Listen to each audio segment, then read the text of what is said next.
Hi friends, welcome to Gayatri's Kitchen. இன்னைக்கு நம்ம வந்து பார்க்க போறது சீக்கிரமா ஃபாஸ்டா செய்ய போற ஒரு பன்னீர் புலாவ்.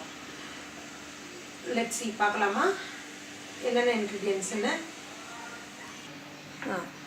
ஃபர்ஸ்ட் அதுக்கு வந்து 1 ஸ்பூன் கீயும் 1 ஸ்பூன் ஆயிலும் மிக்ஸ் பண்ணி வச்சிருக்கேன். அப்புறம் கொஞ்சம் பெப்பர், 1 கேப்சிகம், 2 ஸ்பூன்ஸ் வந்து இது ஜிஞ்சர் garlic paste, அப்புறம் 1 பெரிய பிக் ஆனியன், 200 கிராம் பன்னீர், 250 கிராம் பாஸ்மதி ரைஸ்.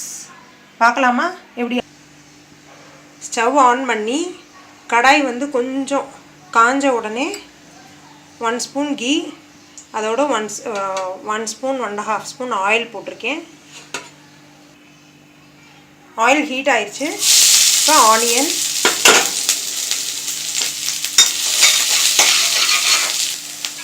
பாருங்கள், ஆனியன் வந்து லைட் ப்ரௌனிஷாக வதங்குற வரைக்கும் வதக்கணும்.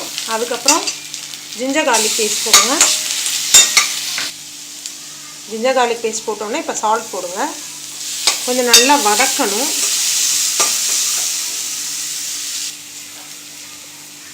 ஜிஞ்சர் garlic பேஸ்ட்டோட ரா ஸ்மெல் போகிற வரைக்கும் வதக்கியாச்சு.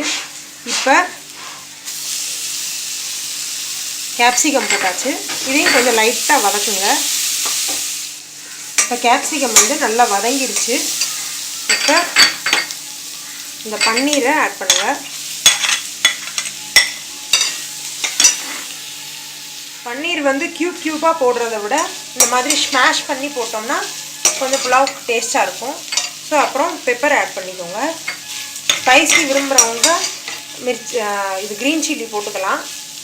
நம்ம வந்து கேப்சிகம் போட்டிருக்கறனால ரொம்ப க்ரீன் சில்லி போடாமல் பெப்பர் போடலாம். இப்போ லாஸ்ட்டாக ஸ்டீம் பண்ணி வச்சுருந்த ரைஸை போட்டுருங்க. ரைஸ் போட்டு நல்லா மிக்ஸ் பண்ணியாச்சு.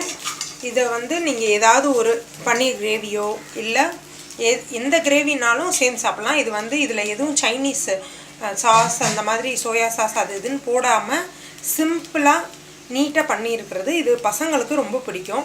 ட்ரை பண்ணி பார்த்துட்டு உங்களோட கமெண்ட்ஸ் சொல்லுங்கள். பன்னீரோட புலாவ் ரெடி ஆயிடுச்சு. ஷார்ட்டாக சீக்கிரமாக பண்ணக்கூடிய ரெசிபி. இந்த நீங்கள் நிறைய ட்ரை பண்ணுங்கள். அதாவது நிறைய சைனீஸ் ரிசர்வ் ஐட்டம்லாம் யூஸ் பண்ணாமல் இந்த மாதிரி பன்னீர் சிம்பிளான நம்ம வீட்டில் என்ன இன்க்ரீடியன்ஸ் இருக்கோ அதை வச்சே போட்டு ட்ரை பண்ணி பாருப்போம். க்யூபாக பன்னீர் போடுறதை காட்டிலும் இந்த மாதிரி பன்னீரை வந்து நல்லா ஸ்மாஷ் பண்ணி நீங்கள் போட்டிங்கன்னா அது வந்து கொஞ்சம் இன்ட்ரெஸ்டிங்காக இருக்கும். நான்வெஜ்ஜில் இது சிக்கன், எக்கு இந்த மாதிரி போட்டு பார்த்து நீங்கள் ட்ரை பண்ணி பாருங்கள். உங்களுக்கு இந்த வீடியோ பிடிச்சிருந்துச்சுன்னா சப்ஸ்கிரைப் பண்ணுங்கள், லைக் பண்ணுங்கள், ஷேர் பண்ணுங்கள். தேங்க்யூ.